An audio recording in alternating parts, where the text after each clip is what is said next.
오늘 이 말씀을 가지고 복음에 붙들린 자들 제목하에 함께 말씀을 나누겠습니다. 여러분, 지난주 본문에서 이방인을 향한 마음이 열리는 장면을 우리가 살펴보지 않았습니까? 그렇게도 타민족에 대해서 배타성을 견지하고 있었던 이 유대인 성도들이요, 베드로 사도의 설명한 성령이 어떻게 자신을 통해서 역사하셨는지를 설명을 들은 후에 예루살렘 초대교회 성도들이 이방인에게도 복음이 전해져야 된다, 그것을 인정했다라고 했습니다. 근데 여러분, 지금까지 복음이 전해졌던 그 패턴들을 보게 되면 예루살렘 교회를 중심으로 이방인에게 복음이 전해졌다는 것을 알 수 있습니다. 이것이 무슨 뜻이냐면 유대적인 배경을 가진 사람들을 통해 이방인에게 복음이 전해졌다라는 거예요. 예를 들어서 이거죠. 이 예루살렘 교회에 박해가 와서 사도들을 제외한 많은 이 유대 성도들이 다 흩어져 버렸어요. 그래서 어디까지 흩어졌냐면 그들이 절대로 가지 않았던 사마리아 땅까지 흩어졌죠. 그 결과 그곳에서 이 흩어진 이 예루살렘 성도들에 의해서 복음이 전해졌어요.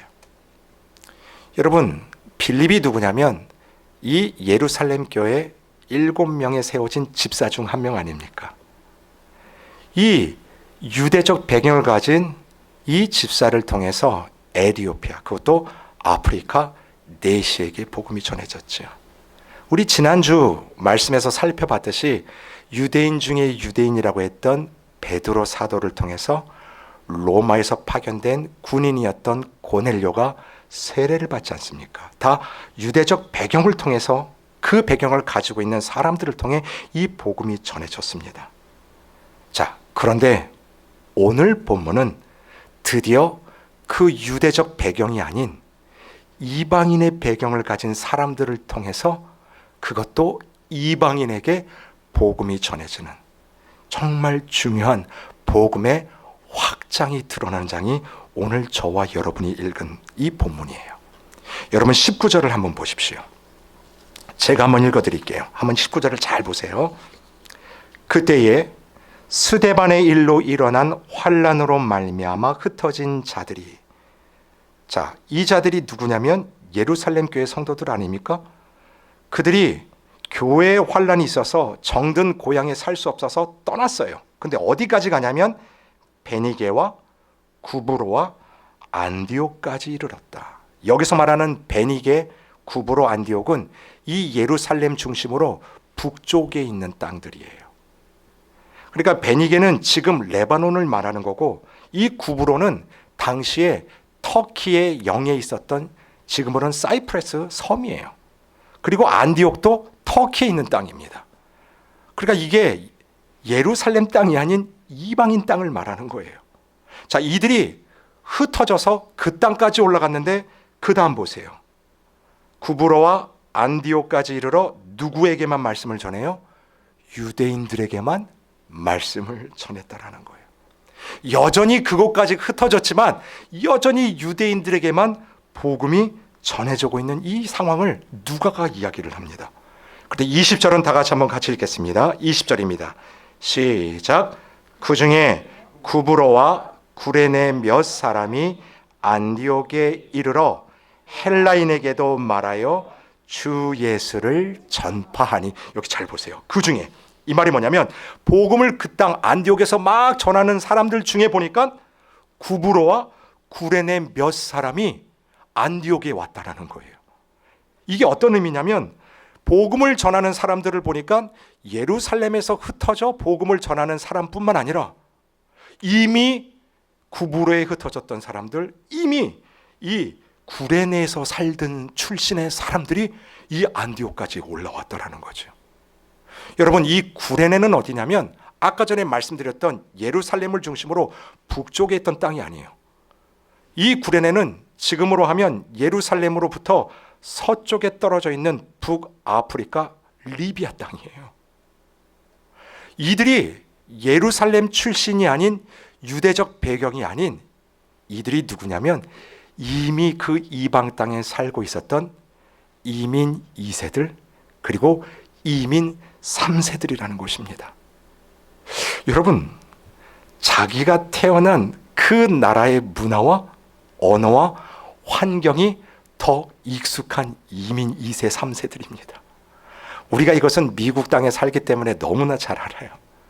여러분, 우리의 자녀들을 보고 우리의 손자들, 손녀들을 한번 보세요.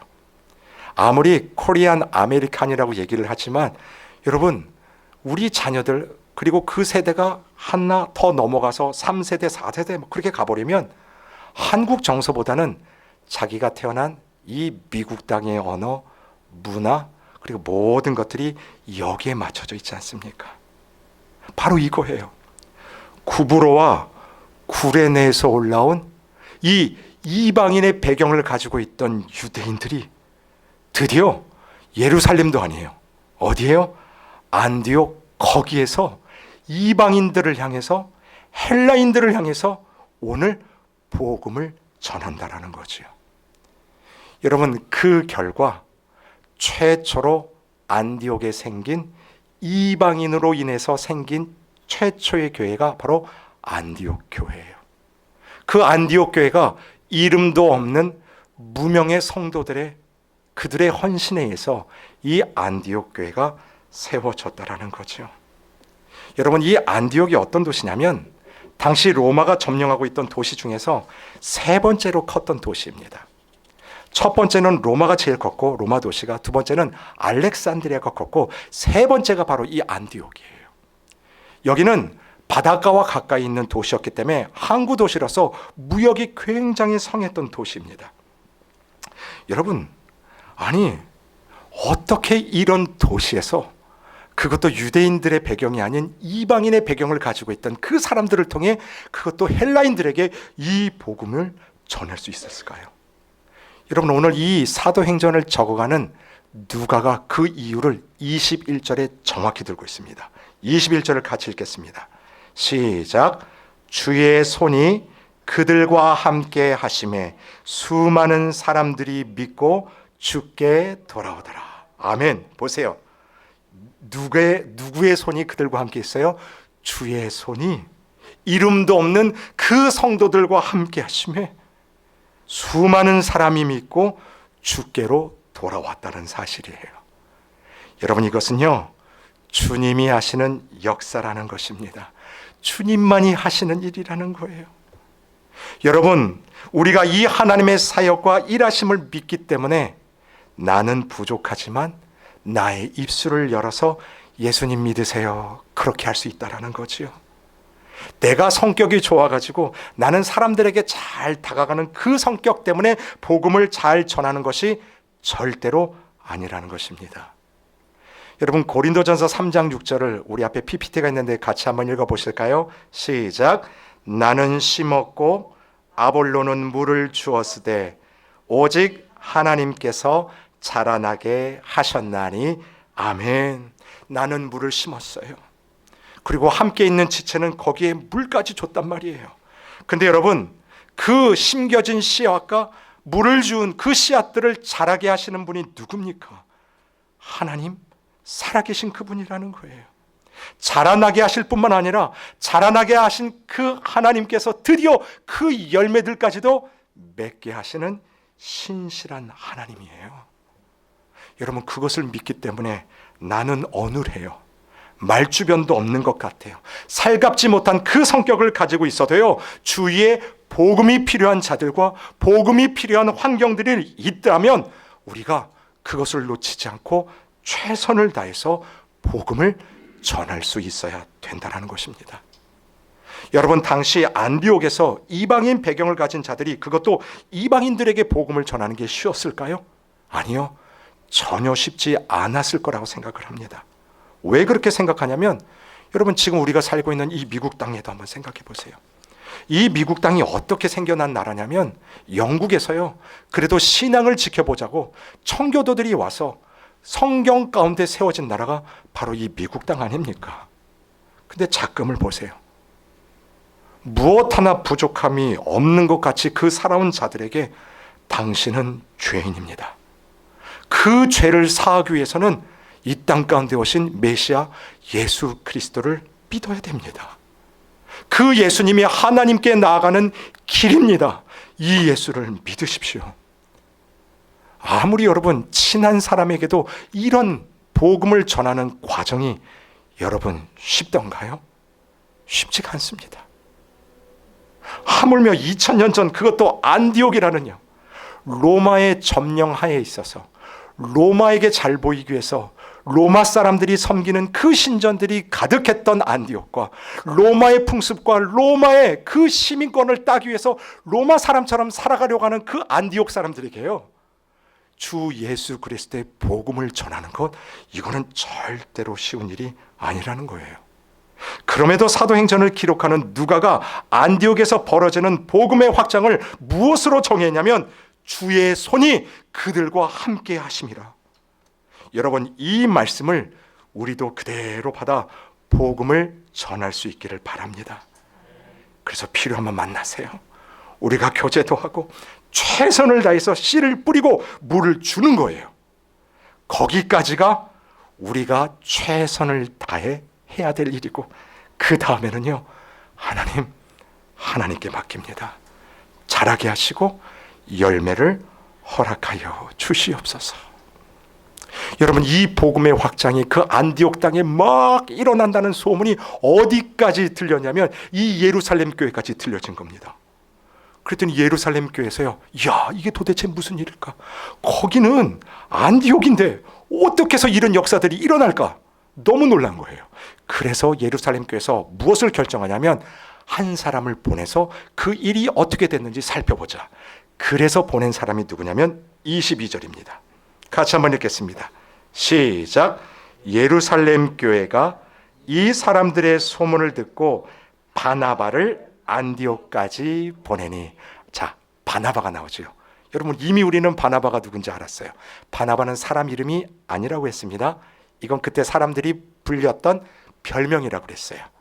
착한 사람이에요. 그게 바로 바나바. 원래 이름은 요셉이에요. 우리가 이 사람을 언제 우리가 함께 나눴었냐면 초대교회가 세워지고 자기의 재산과 집을 팔아서 사도들 앞에 내놓았던 대표적인 사람이 이 바나바라고 그랬어요. 그리고 이 사울이 예루살렘에 왔지만 사도들과 성도들이 만나주지 않으려고 할 때 중간에서 그 다리를 놨던 사람이 이 바나바예요.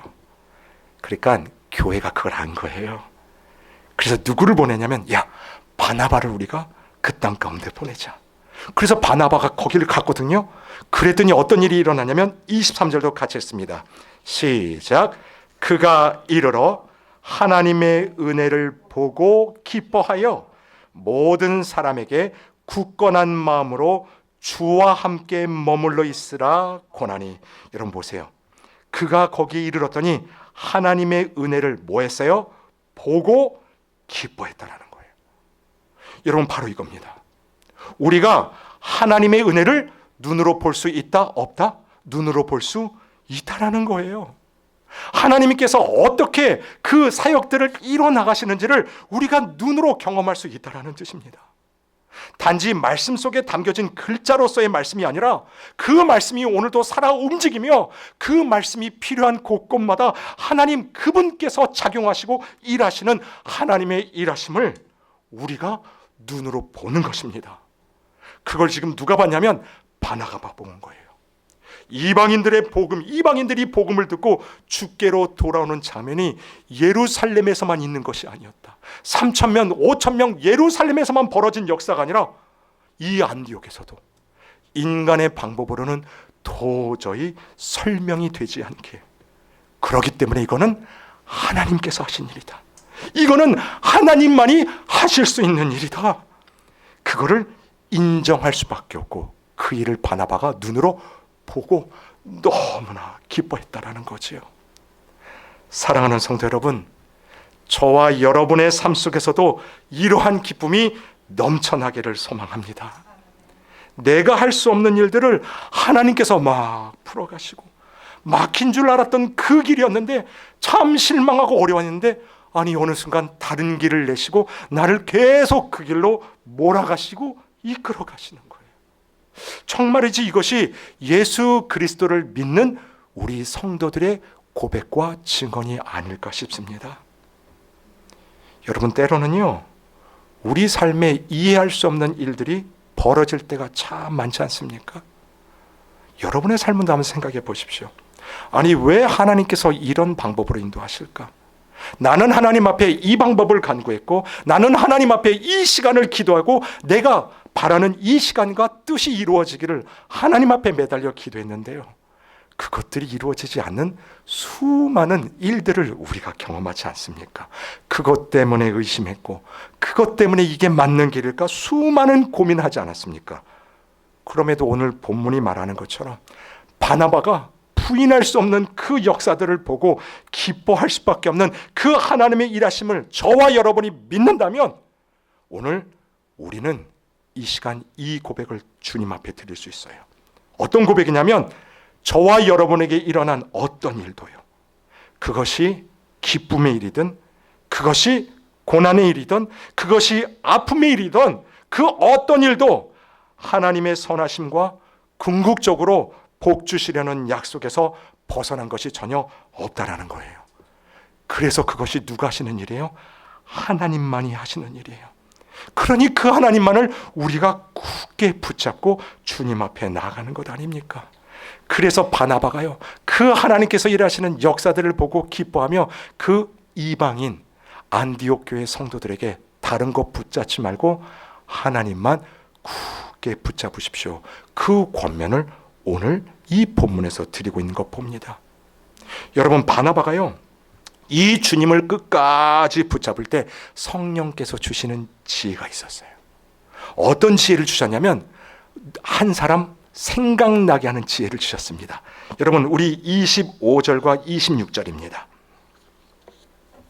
25절과 26절 같이 읽습니다. 시작.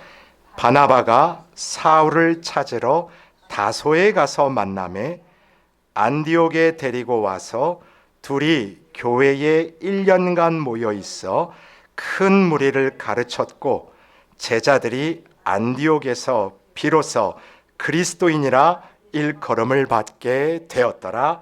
아멘. 아멘. 여기 바나바가 그 안디옥에 가서 그 이방인 최초의 교회 안디옥 교회를 보고 누가 생각이 나냐면 사울이 생각난 거예요. 여러분, 사울이 지금 어디에 있습니까? 다소에 있었다라고 그랬죠. 다소도 바로 터키에 있는 땅이에요. 이 안디옥과 다소가 거의 지척에 있는 땅입니다. 이 바나바가요, 고민하지 않고 성령께서 그 주신 지혜를 가지고 다소로 달려가요. 그리고 다소에서 있었던 사울을 딱 픽업해서 이 안디옥 교회로 데려와 거기서 둘이 1년 동안 성도들과 함께 말씀 공부하며 이 예배를 드리는 일들을 우리가 보지 않습니까? 여러분, 이건 기가 막힌 하나님의 섭리예요. 여러분, 예루살렘에서 쫓겨난 줄만 알았던, 다소로 쫓겨났던 그 사울이 오늘 이 부름을 받고 안디옥까지 오기까지 몇 년의 시간이 걸린지 아십니까? 우리 주일날 다윗하고 약간 비슷한데, 주일날 안 왔던 자그만치 10년을 기다려요. 10년 후에 픽업을 받고 이 안디옥에 와서 드디어 이 하나님의 사역을 하는 일들을 합니다. 누구의 역사냐면 하나님의 섭리라는 거예요. 자, 이 일로 인해서 안디옥 교회 성도들이 불렸던 별명이 하나 있습니다. 26절에 나오듯 제자들이, 그러니까 이 안디옥 교회들이에요, 안디옥에서 비로소 누구라 일컬음을 받습니까? 그리스도인이라 일컬음을 받게 되었더라. 일컬음을 받게 되었어요. 이 말이 무슨 뜻이냐면, 예수 믿는 우리끼리 교회 안에서 아우 당신 그리스도인입니다, 아우 당신 보니까 그리스도인입니다, 그 말이 아니라 교회 밖에 있는 사람들이 지금 안디옥 교회 그 성도들 보고, 이야, 저 사람들은 그리스도인이구나, 저 사람들은 무슨 일만 있으면 주님 주님 하는 사람들이다, 입만 열면 예수 찾는 예수쟁이다, 지금 그 얘기를 하는 거예요. 교회 안에 있는 사람들이 아닌 교회 밖에 있는 세상 사람들이 그 이방 사람들이 안디옥 교회 성도들을 보며 당신들은 예수쟁이가 틀림없다. 여러분, 도대체 어떤 일이 있었길래 사람들이 안디옥 교회 성도들을 보고 그리스도인이라 불렀을까요? 자, 27절부터 30절까지 보겠습니다. 제가 읽어드릴 테니 어떤 일이 있었는지 여러분들이 한번 생각해 보십시오. 읽어드립니다. 그때에 선지자들이 예루살렘에서 안디옥에 이르니 그 중에 아가보라 하는 한 사람이 일어나 성령으로 말하되 천하에 큰 흉년이 들리라 하더니 글라우디오 때에 그렇게 되니라. 제자들이 각각 그 힘대로 유대에 사는 형제들에게 부조를 보내기로 작정하고 이를 실행하여 바나바와 사울의 손으로 장로들에게 보내니라. 여러분, 어떤 일이 벌어진지를 아시겠죠? 천하에 무엇이 들었어요? 큰 흉년이 들었다라고 이야기를 합니다. 모든 나라가 어려운 시절을 만난 거예요. 여러분, 천하에 큰 흉년이 들면 예루살렘 교회만 힘든 게 아닙니다. 어디도 힘들어요? 안디옥 교회도 힘들기는 매 한 가지입니다. 예루살렘에 있는 사람들이 거기서 먹지 못하고 정말 어렵게 산다면 큰 흉년을 만난 이 안디옥 교회 성도들도 그런 일들 가운데, 어려움 가운데 있어요. 여러분, 이번에 제가 책을 읽다가 코로나에 대해서 이야기를 하는 이제 교계에서 나온 그 책자를 읽다가 이 내용 때문에 참 마음이 아팠었는데, 코로나를 지나면서 교계에서 가장 많이 끊긴 지원금이 뭔지 아십니까? 선교비가요, 제일 먼저 끊겼대요. 그것 때문에 그 2, 3년의 시간 동안 선교사님들이 너무나 많이 힘들었다고 하더라고요. 근데 이해 못할 게 아니에요. 본 교회가 힘들어지니까 당연히 돕는 것들도 힘들어질 수밖에 없어요. 그것을 자르다 보니까 제일 먼저 무엇을 자르냐면 밖으로 나가는 지원부를 자르게 됐다라는 그 이야기예요. 보세요. 사람들이 힘들어지면 다른 사람들을 챙길 여유가 없어지는 게 인지상정 아닙니까? 그런데 안디옥 교회, 이 이방인 교회 성도들이 어떤 결정을 내리냐면 우리도 힘들지만 그래도 우리의 힘을 다해서, 그래서 오늘 성경이 말해요. 각각 힘대로. 그러니까 자기가 할 수 있는 최선을 다해서 구제금을 모읍니다. 십시일반으로 모여진 그 구제비를 바나바와 사울을 통해서 어디 교회로 보내냐면 예루살렘 유대인 성도들이 있는 그 교회로 보내는 일을 우리가 봅니다. 여러분, 이 일을 보면서 교회 밖에 있는 사람들이 비로소 뭐라고 그래요? 이야, 저들은 그리스도인이다. 복음에 붙들려 있는 자들이다. 정말 예수 믿는 것이 무엇인지를 나타낸 자들이다. 여러분, 우리가 분명한 교훈을 받지 않습니까? 저와 여러분의 삶이요, 곧 예수님의 이름을 드러내는, 하나님의 영광을 드러내는 메시지가 된다라는 뜻입니다.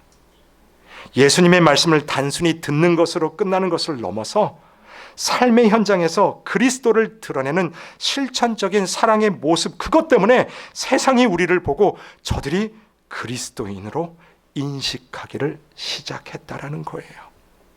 복음에 붙들린 자들이 어떠한 삶을 살아내는지를 그들이 본다라는 뜻입니다. 여러분, 우리 모두도 예수께 속한 자들 아닙니까? 진리의 말씀으로 거듭나 이 땅 가운데 새로 태어난 자들이죠. 바라기는 여러분이 살아내는 삶의 모습, 방식, 태도, 습관까지 모든 것들이 예수 그리스도를 드러내는 메시지가 되기를 바랍니다. 우리 교회도요, 이 일들을 위하여 최선을 다하고 나를 구원하신 그 구원의 은혜를 받은 대로 이 복음에 붙들려 예수 그리스도의 복음과 함께 그들의 필요까지 나누어 줄 수 있는 넉넉함이 넘치는 복음에 붙들린 여러분 되시기를 주님의 이름으로 축원을 드립니다. 아멘. 아멘.